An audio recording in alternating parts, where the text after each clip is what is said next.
Hello everyone, and welcome back to another part of Persona 4 Arena Ultimax. I'm not feeling the best, just gonna lay that out there. So if I'm low energy, that's why. Just figured I'd let you all know so that you don't get worried or anything. Alright. Let's get back into the... Oh, wait. No, shit.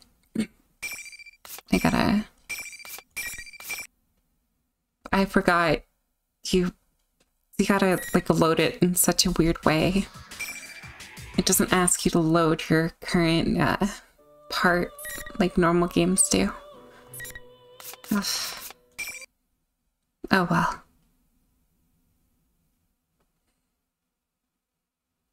Indeed. The Shadow Operatives. I'm quite fond of the name.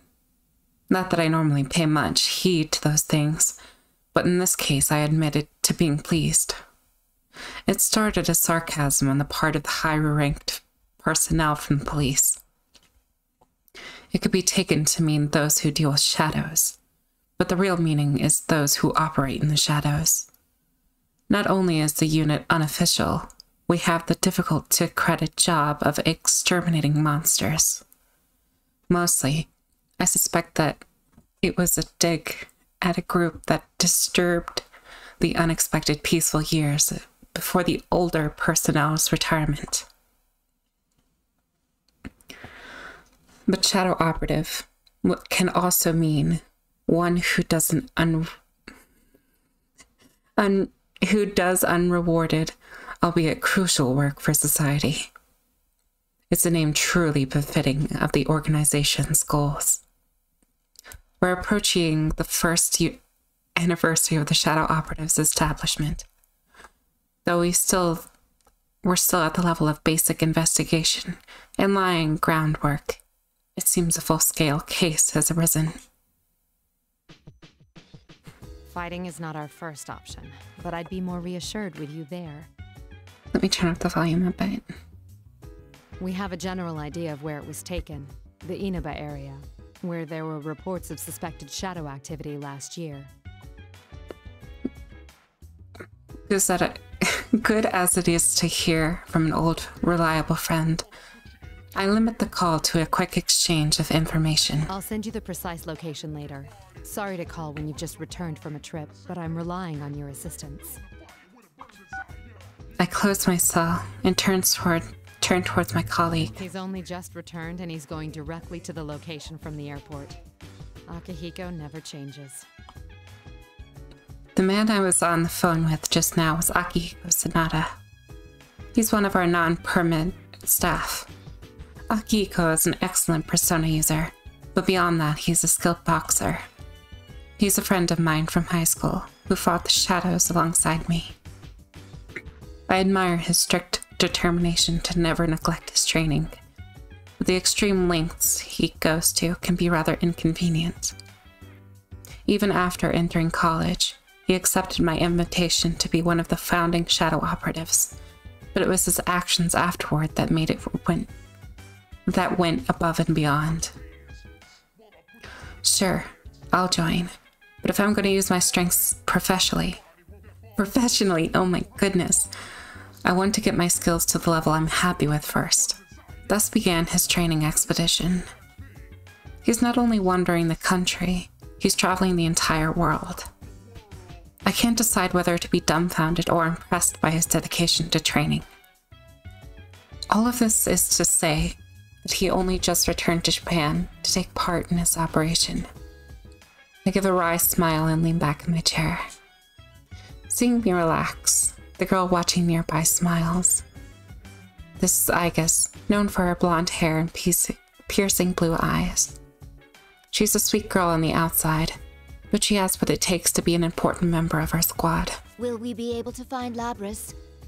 My sister? When I look over at Igus, her eyes are cast downward with a worried expression. Will we be able to save her? Isn't that what you really want to ask? She must have known once I called Akihiko in as backup. There is a possibility that we will have to fight Labrys, knowing that it is not a great leap to imagine that, in the worst case, she may have to be destroyed. And alas, it is true. If all else fails, and our safety is at risk, with no other way to stop her, that option is on the table. Still, Don't worry. As I mentioned to Akihiko, fighting Labrys is not our priority. The reason I formed this shadow operative team is to save lives. We will find her, whatever it takes, and bring her back. We can do this. Yes.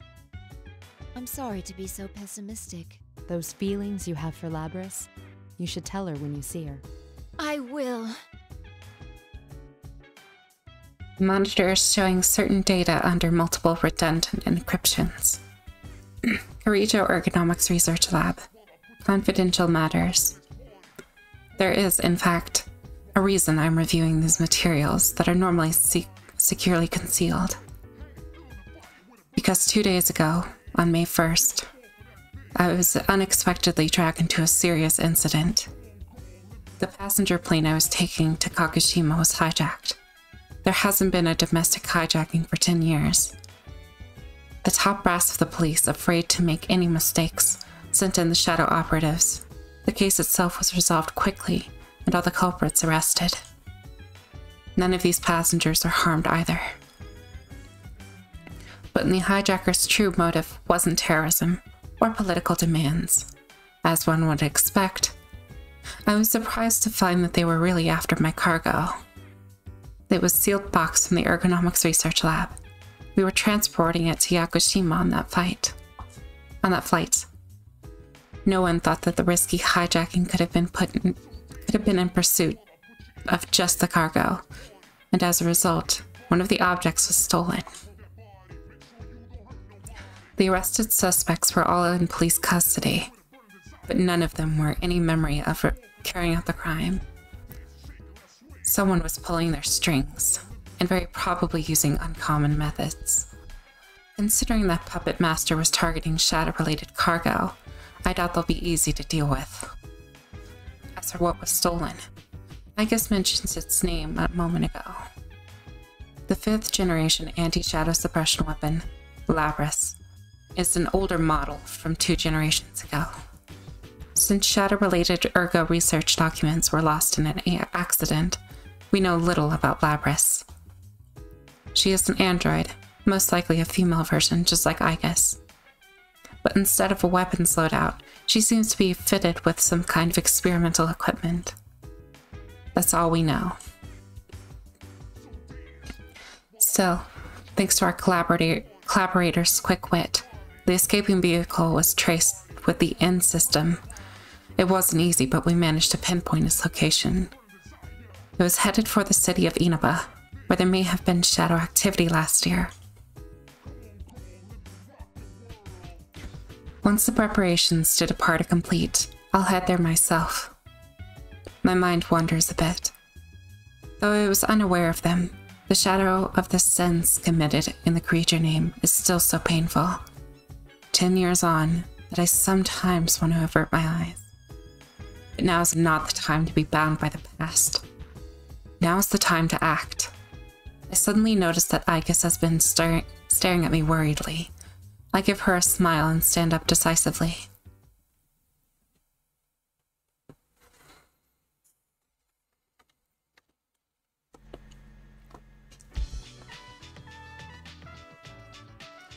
We're pulling up to Yaso Inaba, the central town of Inaba. Though it's the central town, the main street seems nearly deserted, and there's virtually no activity to be seen through the car windows. It was confirmed that the vehicle transporting Labrys was abandoned here, so our first move was to confirm the situation. Or so I thought. I attempt to ignore the rude stares of people trying to look inside the car, focusing on the scent of my tea. People keep crowding around wherever we park. We've had to move a number of times already. We didn't give a moment's pace until the car had reached the junkyard on the outskirts of town. As I try to keep from sighing, Aiga speaks up from her seat in front of me. Mitsuru-san, our activities are supposed to be undercover, correct? Yes. For undercover missions, it will be necessary to keep all personnel and vehicles from being noticed. Right. Mitsuru-san, may I say something that I've been meaning to say for a while now? No. Understood. Aiga's poker face is a perfect blank. Though I understand what she's getting at. I've actually wanted to say something along those lines in the people around me for a while. To the people around me. Still, it would be galling to hear it from someone else right now. All I told them was to give us a car with enough space. Our contact has arrived. The man approaching us is someone whose cooperation I specifically requested. His name is Detective Kurosawa. Before I can welcome him, Aiga speaks up. Oh my. This was not our designated meeting area, yet he has discovered us. You want to know how I did it? Lately, it feels like whenever Aiga wants to voice her opinion to me, she intentionally puts on the robot act. They mentioned this at the lab. That if Aiga still speaks in that stiff, formal manner, either she's getting too human and is developing habits, or she's doing it on purpose. Honestly. We appreciate your cooperation, Detective Kurosawa. Long time no see, miss. And I guess, was it? Indeed. It has been a while. Detective Kurosawa was an officer at the police box near the school we attended 3 years ago. He was shunned for cooperating with us, and it got busted back down to officer. But now that the shadow operatives are officially recognized, he is in a good graces again. A man who can be trusted beyond the confines of his station to solve a case, even going so far as to bend the rules. He's a rare breed. Detective Kurosawa's expression has softened while he makes small talk with Aiga, which makes me realize that this may be the first time he's seen Aiga in her combat form. I shouldn't make you stand while we talk. Please, get in. Ah, sorry. I haven't seen you in a while, so I had a lot to say. He must understand that we're trying to go incognito. Though it's kind of him not to point out that our vehicle and attire are completely unsuited to that goal, as he enters the limousine. He sits and does not even wait until the door is closed before getting to the point. I found out quite a bit regarding the case you had me look into. First, I reviewed the report on the incidents from last year. One of the suspects mentioned the word persona. So what went on here last year? It's probably related, but I wasn't done there. Parts of this guy's testimony were even more outlandish. If you can take what's in the record at face value, it seems persona users can enter TVs within the Inaba region. Enter TVs? What does that mean? Just what it sounds like. You physically stick your body into the screen and go inside. He claimed there was another world in the TV, and dropping people inside it was the method behind last year's murders. This all sounds rather absurd. I'm surprised it was included in the police report. I got in touch with the detective in charge at the time and said the same thing. Apparently the report was filed by a young partner of his at the time. He'd entertained the wildest testimonies like this one. He sounds like quite the oddball. If this was what really went on, the police would have had no chance cracking it. But that Detective Dojima is one shrewd guy. Even with all the supernatural hocus-pocus surrounding the case, he caught the culprit. I had asked him to collect information about the serial murders that occurred in Inaba last year. The shadow operatives aren't public knowledge, so I thought the local police would be more willing to speak with him, but the results surpassed my expectations. Though it was slightly frustrating to already run up against something that I'm powerless to achieve myself. That's all I have for you right now. I should be going. I doubt either of us has time to reminisce over the old days. It's funny though. I thought the fighting was over, but you guys surprise me every time I see you. Thank you very much, Officer Kurosawa. Why don't we at least see you off? Oh, that's all right. I've got my own car. I doubt my department would appreciate your tastes. If I ever showed up for work in something like this, I'd be the talk of the force until the day I retired. Detective Kurosawa jokes with us before exiting the limousine, waving casually back at us. I had nothing to say to that as I watched him leave, rotating his shoulders to work out some kinks. I guess, though, felt the need to comment. Mitsuru-san, this could be bad. Our sense of social aptitude is in question. I can't deny that. What should we do now? Yes. First, we'll need to test the claim that Persona users can enter TVs. We're at a junkyard, after all, and I can see a number of consumer electronics that have been discarded illegally. Agus looks around and points at a certain pile as she gets out of the car. There is a discarded TV over there. If the environment does not matter, we can use it to test the phenomenon. Wait, Agus. Don't worry. I'm just going to touch it. That's not what I was worried about. Agus isn't wearing anything like a disguise, and... No, I'm overthinking this. We've already attracted enough attention. Even if we leave now without doing anything, our pictures could still end up on the internet. Let them gossip about their strange people in funny clothes. It becomes some urban legend. My mind's made up. I step outside wearing my special equipment. Once Agus sees that I've followed her, she gives a small nod and stretches her hand out towards the screen. Amazing!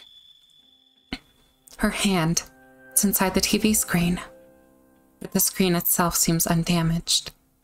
Agus's hand is swallowed up to her wrist, as if she put it into a bucket of water. Interesting. It's exactly as the police report said. What's it like inside? Do you feel anything? Not particularly. No, wait a moment. It's the same as mine. It's hard to say definitively since this is my first encounter with it, but I believe this reading is from a personality module. Does that mean our retrieval target is inside the TV? Huh. Sounds like fun. That voice from above. It sounds very familiar. But all I see in the direction from where it came is a man in an outlandish red cape. I hesitate for a moment. Could it be? Is that Akihiko? The man leaps from the stacked tower of TVs like an acrobat. You didn't show up at the rendezvous point, so I went looking and found you here. This whole TV thing is pretty interesting. In spite of myself, I bury my face in my palm. Akihiko, what on earth are you wearing? Just what were you doing overseas? Didn't I tell you that I was on a training expedition? Don't tell me you came here from the airport like that. Does the concept of keeping a low profile mean nothing to you? Mitsuru-san, I believe we have lost the right to complain about that. That's it. I'm never mentioning the subject of our appearance again. Anyway, we can go inside from that TV, right? What are we waiting for? Still the same Akihiko. We don't know the situation inside yet, and we'll need a secure means of getting out. So what? If we want to get this Labrys back, someone has to go inside, right? Well, that's... Our target hijacked a plane to throw her into a TV in this town. If we sit on our hands, it's possible we'll be put in serious danger. Akihiko's right. That's exactly why we've been trying to act as quickly as possible since this case began. We're different from how we used to be. We made the choice to fight shadows as professionals. That's why I traveled around the world and trained harder than ever. And now that something's actually come up, you're hesitating? We agreed to do this. I'm ready to stake my life on the mission.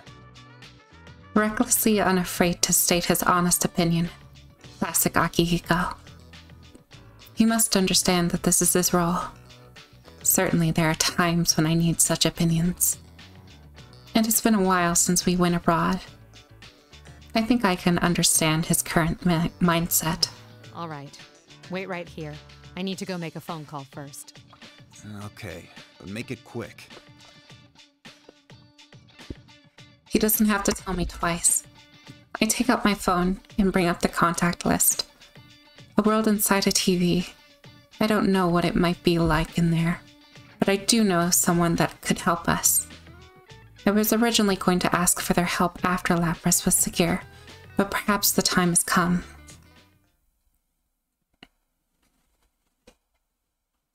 Now, I've taken all possible precautions. The rest is the test of our resolve.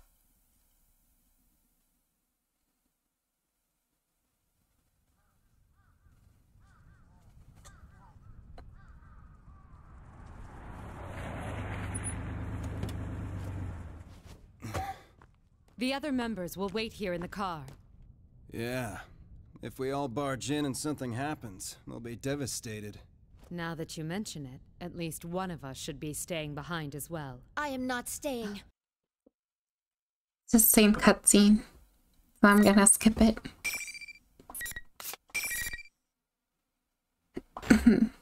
I just figure it's better to save on time a bit.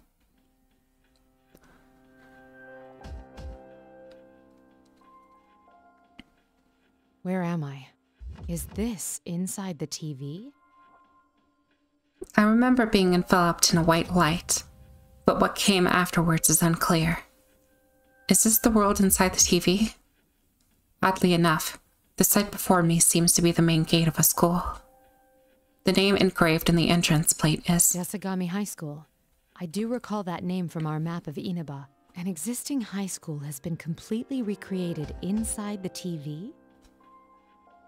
I then came to the realization I've encountered something much like this before. It doesn't appear to be much different from reality, as far as appearances, but it has that same distinctive, sticky atmosphere.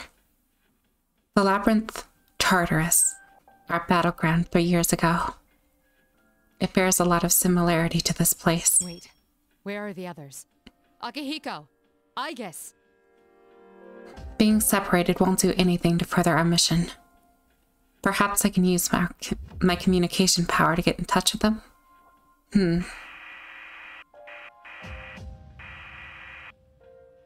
I can't reach them through my persona either. This place is highly unusual. It's still barely functioning, but the noise here is severe. I'll need to understand this world a little better and find a quiet place to concentrate. As I check my surroundings again for enemies, I hear the sound of footsteps. I tense, getting myself ready. But when I turn around, a uniformed girl stops, looking at me in bewilderment. I didn't expect to meet someone else here, let alone a seemingly ordinary schoolgirl. Could her age and outfit belie a connection to the theft of Labrys? Ugh. But once the girl's surprise faded, she still seemed confused by my appearance. It seems that even here, in another dimension, people are startled by my attire. At least her reaction allied my suspicions. Allayed. People reveal something of themselves when they get caught off guard. Anyone in the act of committing a crime couldn't fake being perplexed so naturally. Did I surprise you? I suppose my outfit is somewhat unusual. Oh, no. Why are you here? Well, A loud cheer suddenly swells, cutting off the conversation. Judging by the sound, I guess there's a crowd present here. I look around the area in confusion. What? Where is that coming from? Students appear one after another, clearly intrigued to see us here. what's going on? Before I can react, an image appears in the monitor buried beneath the bizarre decorations. Hello! Hello! This is General Teddy, your benevolent dictator! And I, Rosette, am your commentator. It's time for the next round in the P1 Grand Prix. Are you ready to fight? P1 Grand Prix? Fight? Suddenly, on the one ridiculous costume cue, smoke pours out around us. A spotlight shines from somewhere directly upon me. Ugh. I instinctively raise my arm to shield my eyes from the harsh light. It feels like I'm being displayed for an audience. And who do we have for Yuki-chan's opponent this time? Ooh, it's a mysterious, beautiful lady! How unexpected!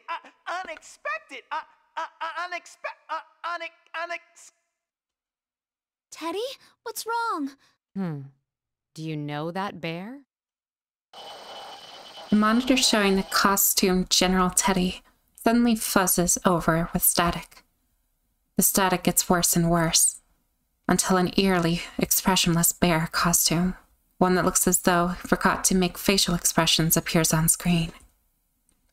The voice is the same as before, but his tone is harsh and mechanical now. Case 04, unintended intruder. Entering elimination process. What is that supposed to mean? Ugh.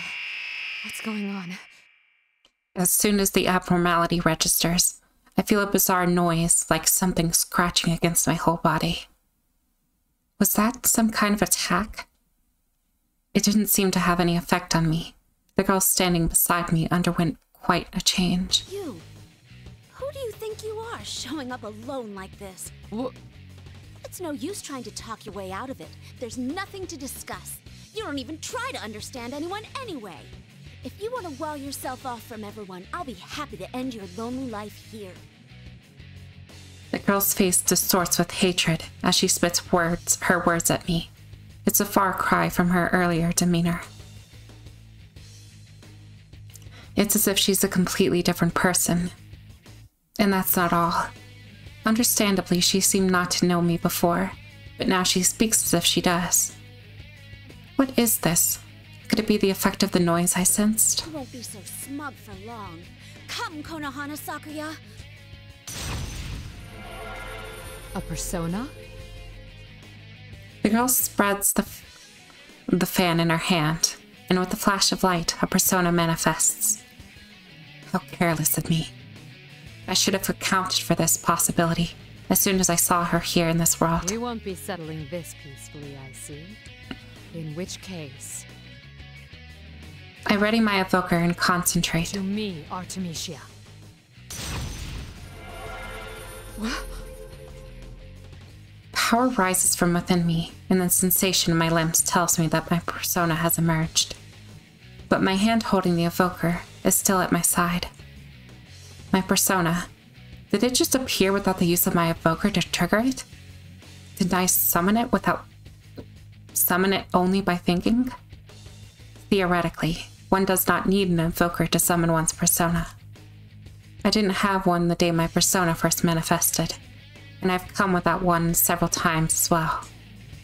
But never before have I summoned it so easily and without any special concentration.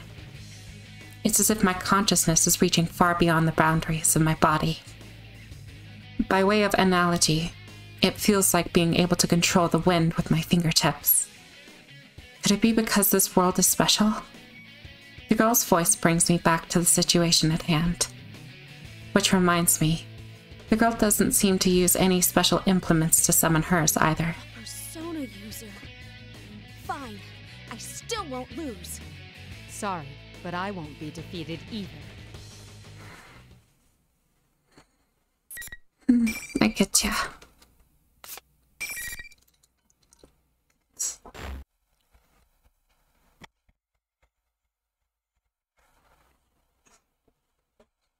Time to rip and tear.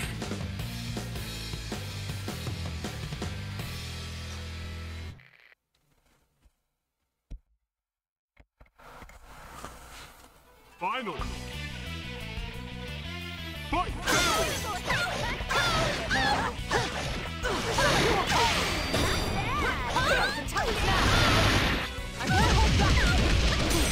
You have time to go through.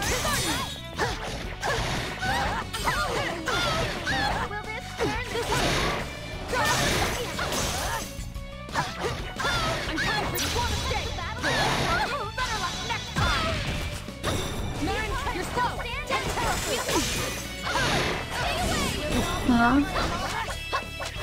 I was gonna do something cool. In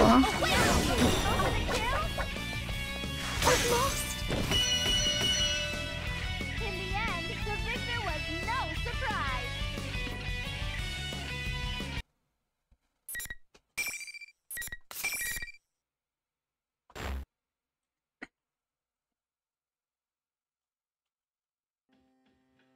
Once the battle ends, the monitor nearby switches on.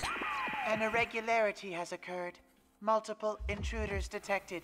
Emergency. Intruders are persona users. Due to difficulties in elimination, they will be acknowledged as valid targets. He obviously refers to myself and the others. Does he mean that he's going to adjust his tactics for dealing with us due to how much the threat we are? The way he said it seems like a bad omen. Valid targets. I understand we're considered to be intruders, but what did he mean by that?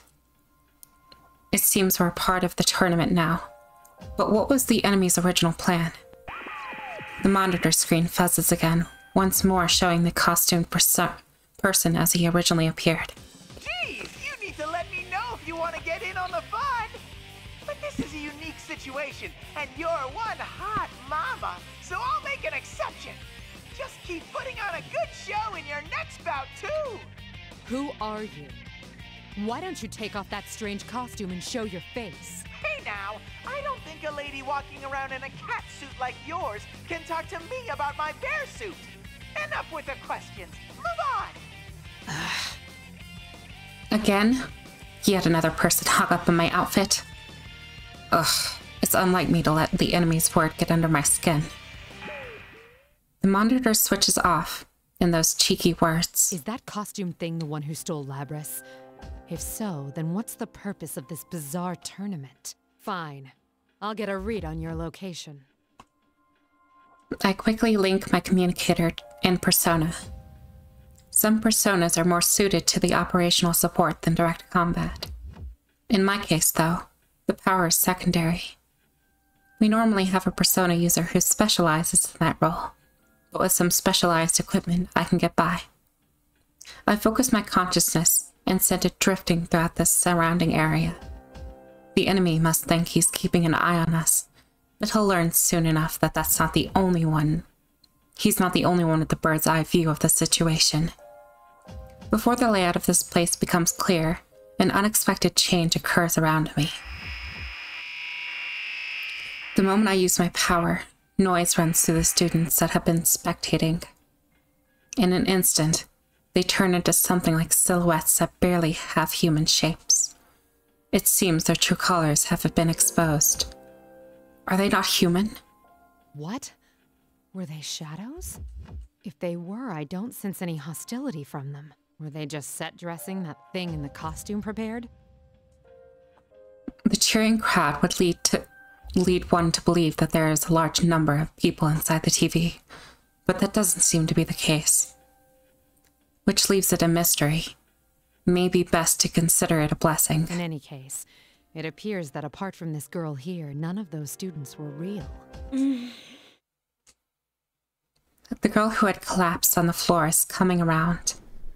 I release my persona and rush over to her, help her up. I wasn't fighting at my fullest, so she shouldn't be suffering from any real wounds. There are many mysteries surrounding this girl. She seems to be more than just associate of the one who's in the bear costume. The moment the girl sees me, she jumps back like a startled animal. Her speech is flustered, her face a bright, blushing red. There are tears in her eyes. How come you knew about that? About what? That was private.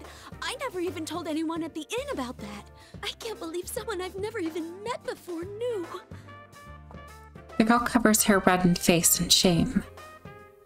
I try to think about what I said to her. Did I point out anything that would cause such a reaction? One detail jumps out at me. When the girl's manner of speech shifted before our battle, it was just her personality that abruptly changed.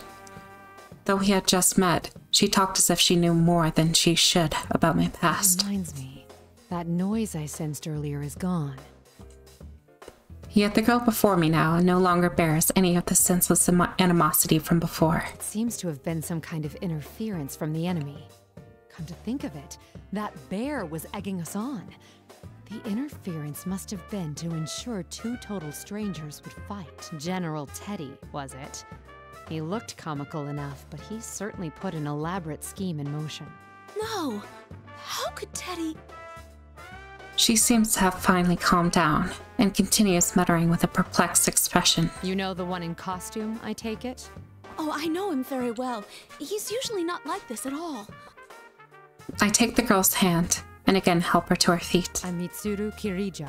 I've come here in search of a unique object. Why don't we start over? If you don't mind, I'd like to hear a little about yourself. Yes. Oh, my name's Yukiko Amagi. I'm sorry for losing my composure just now. So, Amagi, why did you come to this world? Where to start? So many strange things happened over the last year.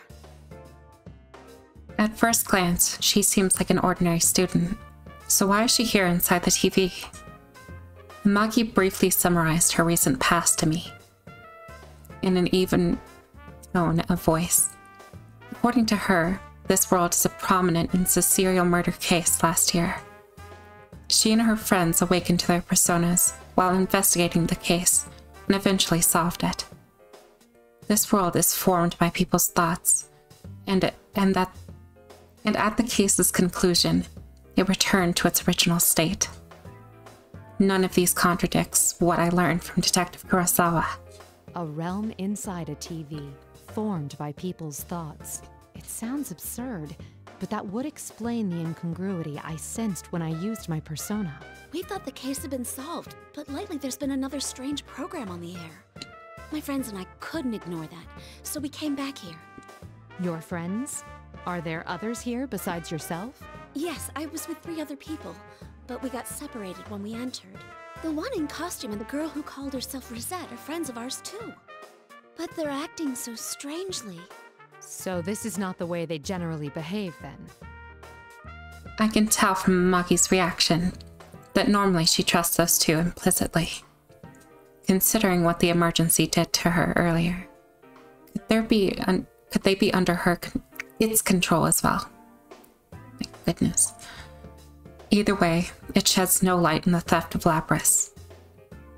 How are they related? Or is this incident only a coincidence? There's one more thing I'm curious about. Have you ever heard the name Labras? Labras?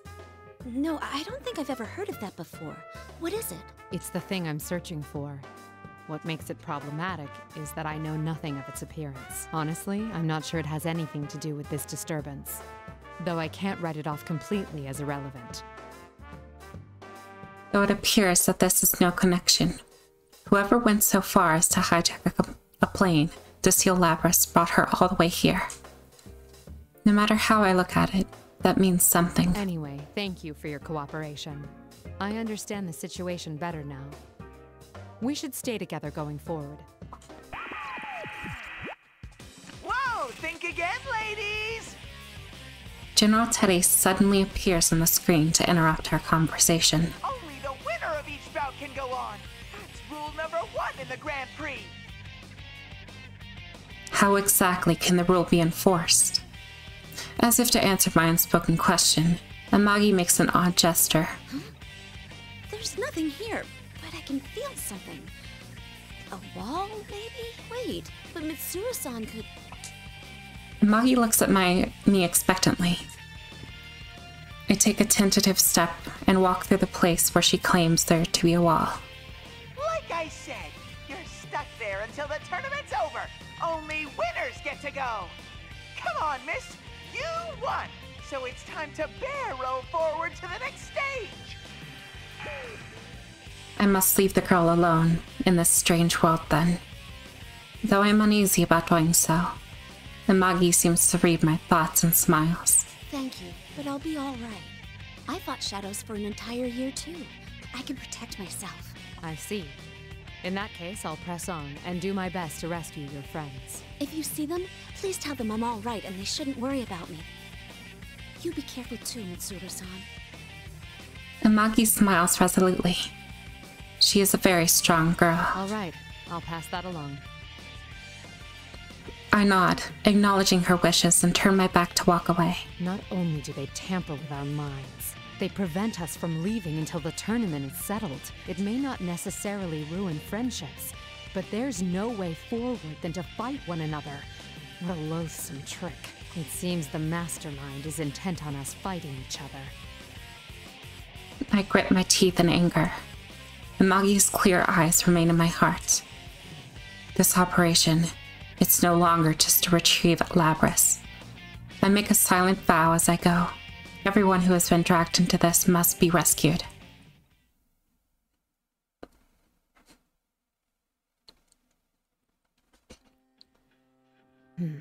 Another dead end. As I step into the school, I realize that these invisible walls are everywhere, blocking off routes that seem open to the naked eye. Why is the thief who stole Labrys gathering Persona users in this world? Not having a clear idea of their motivations is compounding my anxiety. I guess Akihiko may have been dragged into this Grand Prix as well. If so, we need to compare notes. If all goes well, we may figure out the location of the mastermind behind this all. That I failed to grasp earlier. After quickly confirming that there are no shadows nearby, I link my communicator with my persona. I focus my consciousness and send it drifting throughout the surrounding area. Hurts. So lonely. What was that? The presence is faint, and I can tell where it is, yet I can definitely hear a voice. It seems I could sense it because of my secondary support capabilities, but when I focus harder, it doesn't seem that they are trying to communicate with me. It's more like words, and the intense emotion behind them are seeping out into the room itself, perhaps even from all around me. Eventually, the voice becomes clearer. I'm scared. I'm alone. It hurts. Why? Why won't anyone listen? I don't recognize the voice. Perhaps one of Amagi's friends. I didn't ask to be born a machine. How come no one understands? What's the difference between normal people's hearts and mine? A machine? Is that Labrys? I stand up and try calling to her. Labrys! Are you nearby? But there is no answer. It seems that it's not, because the voice owner is nearby that I can hear her. It is subtly different from hearing voices with one's own ears, it's true. I focus my senses once again, but I can't tell exactly where it's coming from. Not yet having a thorough command of the layout where it makes it harder to pinpoint. Eventually, the voice fades. Only silence remains. Going by what she said, that had to have been Labrys. Sounds as if her heart has developed further than we thought. Even I guess the latest model required a lot of time and experience to develop the heart she has. So then why does Labrys, who is sealed from her development up till now, have such an advanced heart? I didn't ask to be born a machine. It pains me to hear that. The anti-shadow suppression weapons, both Igus and Labrys, were created as insurance for dangerous shadow experimentations, in case the subject should go berserk. The only thing that I can stand up against a shadow is a persona, and being able to control one is an absolute necessity when dealing with shadows. Thus, they were given hearts in order to introduce their ability to use personas. But a weapon that has a heart contradicts itself. It was natural for Igus to face that contradiction, and it caused her serious anguish in the past. We can't allow victims like her to be tormented by sins of the past, whether they're human or not. Newly resolved, I press on.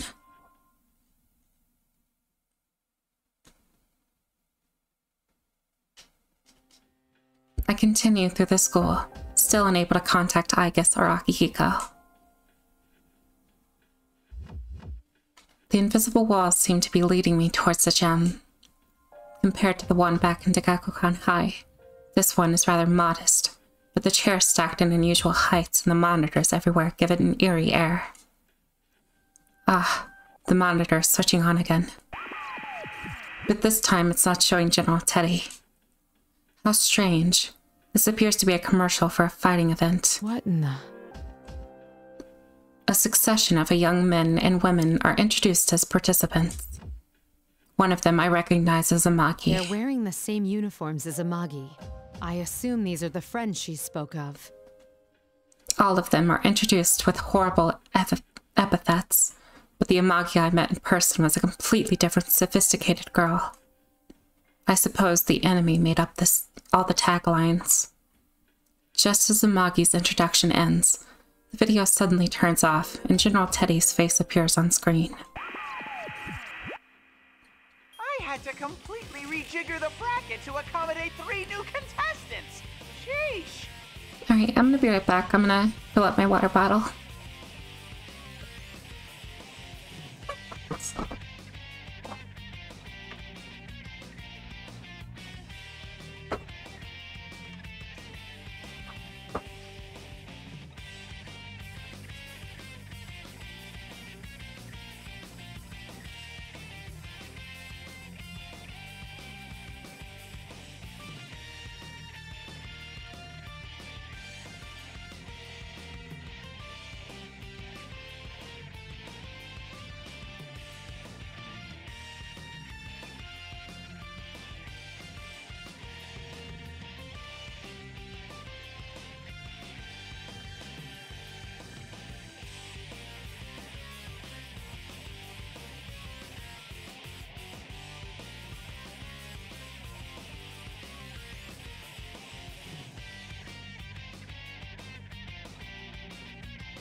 Alright, I'm back. Sorry about that. 3 new contestants. Myself, Akihiko, and Aigis? On the other paw, a tournament's more exciting with more people in it. But getting back on track, allow me to introduce your next opponent. When I enter, someone who had already been there turns around. His face. It was on the video a moment ago. Huh? There's people besides us here? You're... Holy crap, she's smoking hot. The thing she's wearing doesn't hurt either. You were in that video just now. What was it they called you? Captain Ressentiment? How come you remember that stupid title and not my real name? Figures I meet a knockout like this and she already knows about that. God, I wish I was dead. Apparently, the epithets from the video hit a sore point with the people featured. The nickname left more of an impression than his real name, so it just slipped out. At that moment, General Teddy appears again on one of his larger monitors inside the gym. How do you like your opponent? Why are you making us fight? What benefit do you derive from this nonsense? So many questions. I just want you all to suffer. Isn't that exciting? Isn't that fun? That's what this is about? No. If Labrys is involved, there's more to it, isn't there? Enough jibba-jabba. Hurry and start the fight. Look at your opponent. He's ready, see? Yabba dabba. As the general smirks, a wave of discomfort washes over me. It's the same as the time when I'm with Maki. As I glare at the monitor, thinking that there's more interference is at work here, I hear unexpectedly bitter words. Yeah, Teddy's right. I mean, you're the one who barged in here. Man, who'd come to such a dangerous place without hesitating? You really are an ice queen. I bet you don't have many friends, huh? It's happening again. The moment that noise kicks in, Not only does my opponent's personality change, they begin speaking of things they shouldn't know about. It's exactly like what happened with the Maki. You talk as if you know me. Stop acting so calm and changing the subject. You seem like you don't know much about this world, so how do you plan to get out? Don't tell me you rushed in here with no escape plan. Oh man, seriously? You're nuts. People like you who obsess over responsibility and put all the burden on yourselves, you annoy the hell out of me. It doesn't matter how others perceive me. Yeah, that's what I'm talking about. Isn't that because you don't trust anyone? We clearly can't have a normal conversation with the enemy's interference. Even knowing that, I catch myself trying to argue the point. The heavy responsibility I suffer is mine alone. If I share it with someone, that means its suffering will also be shared. That is why I try to be self-sufficient. The more I care about someone, the less I'm willing to rely on them. Fuck, I feel that. Anyways. But it isn't that there's no better. But it's that no better than not believing in them. I've been caught in a trap before. Maybe I still haven't truly escaped it. But how could I guess my private distress? One that I've barely confided to others before. I was supposedly an unexpected intruder. What's going on? What are you mumbling about? Well, let me ease your mind. I'll end everything for you. Let's do this, Jiraiya! Go, Yosuke-senpai! Beat up that shady lady! Let the fight begin! I can see there'll be no talking sense with him like this. There's nothing for it then. Artemisia!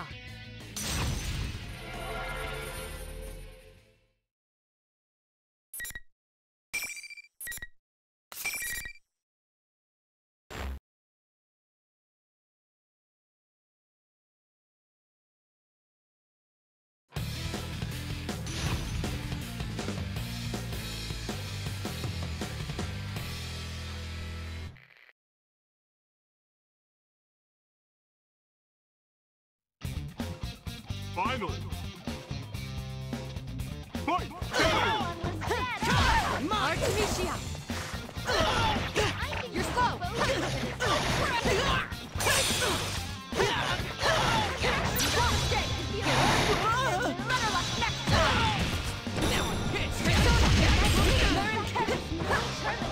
I won't hold back!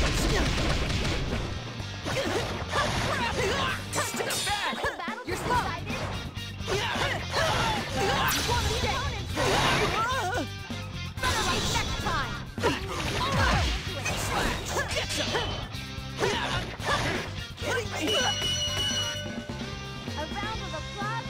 Oh gosh, I forgot to hit my off. But if you delay it, it does more damage.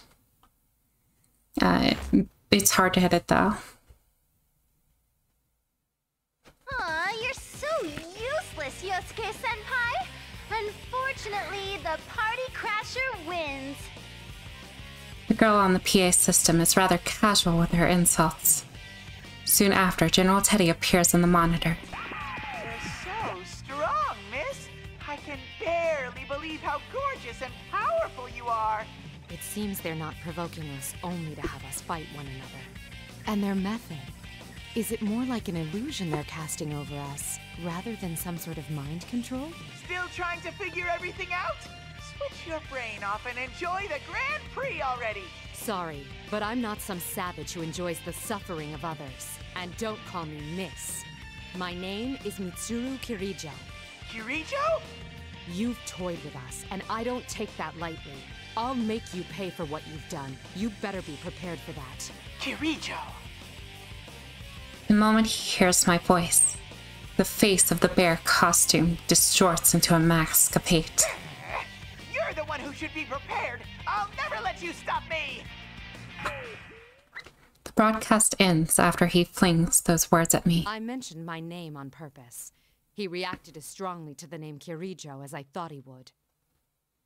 I still don't know anything for certain, but but I'm increasingly sure that General Teddy is related to the circumstances surrounding Labris. At first, I thought I'd stumbled into an irrelevant side incident, but evidently not. We were meant to come here. Just then, the young man behind me slowly gets up to his feet. Ow!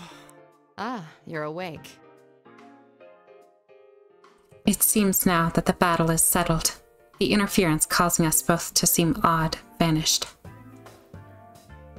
Hanamura cringes away, frightened. I can't help but shrug. My. Amagi reacted the same way. Were the things that the illusory me said that harsh? Oh, you bet. Wait, what?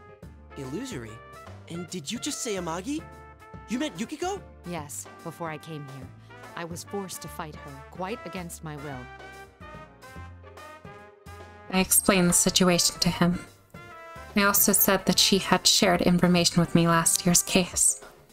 That should help prove that I did encounter Amagi. Just on the off chance, I asked Hanamura about Labris, but he seems not to know her name. Once we finish speaking, he stands up and places his hand on the air, as if touching something. Only the winner can move on, huh? I'm the only one who can feel this invisible wall thing, so I guess it's true. I'm glad you understand. I was worried you'd doubt me since I'm a complete stranger. Well, you didn't seem like someone who'd try and trick me. I mean, what's the point? I've lost now, so I can't go anywhere. Indeed. You're very pragmatic. The young man waves away my compliment. Nah, after what I went through last year, I just got used to coming smack up against insane stuff in this world. And Yukiko, my friend you met, she believed in you. So I don't mind trusting you too. I see.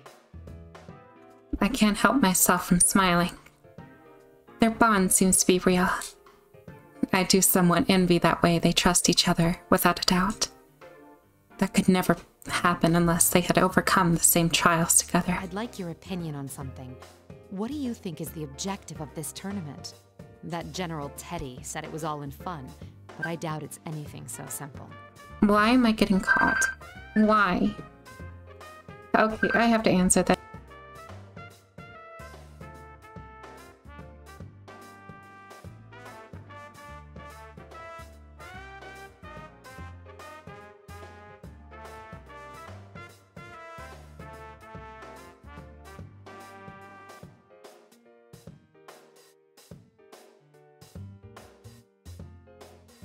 Okay, they did not follow through with the calling part. Same thing, but I don't know. But you know, it might not just be Teddy behind it. I met this weird girl earlier. A weird girl? She was about my age, and she said she was the student council president. It was like she had no idea that she was inside the TV world. That doesn't seem very likely, does it? No, I doubt one could be unaware of such things. It's possible that she didn't come here of her own will. This may be a school now, but it doesn't always look like this. When normal people who don't have personas come in here, the world changes to reflect what they're thinking of. It happened every time a victim was dumped into a TV last year. Maybe this time she's the victim. Even if she means well, she still could have a lot to do with the tournament. Girl, huh? Judging from the state of affairs, I'm beginning to think that the girl in question is Labris. Since Hanamura doesn't seem to know the details of my mission, it would occur to him that I'm searching for what is a humanoid weapon with a heart. What did this girl look like? Did anything about her stand out? Huh? No, not really. She wore the same uniform as the rest of us. A uniform? Considering how Aigis looks, it's possible that Labris' appearance is quite close to human. But what does it mean that she's completely able to pass as a human? Even Aigis was able to wear clothes that cover her entire body in order for her to walk around town. Yet Labris even wears the same uniform as them? Chalk it up to another and you solve mystery, I suppose.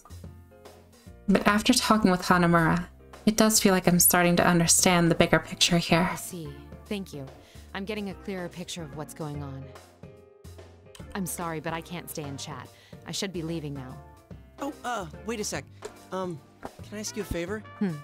Can you look after my other friends too? It sucks, but I can't get to them from here. That Teddy's really not a bad guy either. Sure, he eats my ice cream without asking and stuff, but he's not the type of guy who'd get off on watching people hurt each other. There's gotta be some other explanation. Don't worry. I was already thinking along similar lines. What we saw was an illusion. It may be that they're faced with the same situation. I'll save everyone who's been dragged into this, including your friends, and this student council president. Thanks. Just hurry before someone else dies in here. Hanamura's expression, which had previously been bright, albeit desperate, darkens noticeably. From all I've heard, last year's Shadow incident revolved around serial murders. It may be the best that someone... It may be that he lost someone as well. To fight so desperately, but lack the power to make a difference, being forcibly parted from loved ones. I understand that pain all too well. That must sound pretty lame, losing the fight and then making a lot of demands. Not so. Your concern for your friends in a situation like this. C'est magnifique. What? I sensed it when speaking to Amagi too, but you all seem to have very strong wills. I promise to do what I can to help. The emotions here seem to view as a weakness are actually a strength. I'm sure that with a little more experience, he'll come to realize that too. He'll see how difficult it is to hold on to that will, and how valuable it is to have friends he can share it with. Since I am the one who will be moving on here, I'm responsible for the duties he entrusted to me. As if sensing my determination, Hanamura's expression turns serious, and he nods.